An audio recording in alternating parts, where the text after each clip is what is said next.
Konferencija za novinare povodom predstojećeg internacionalnog atletskog mitinga održana je u ponedeljak 29. februara u 12 časova u Starom dvoru, a prisutnima se obratio ministar omladine i sporta u Vladi Republike Srbije Vanja Udovičić.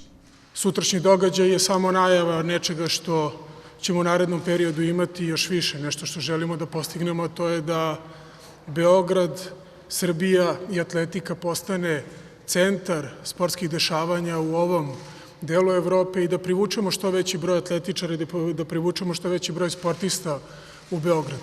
Sutra je idealna prilika da Evropa, svet, Balkan, da svi ostali vide ono što mi možemo da pružimo i kvalitet onoga što smo radili i kvalitet onoga s čime se dičimo.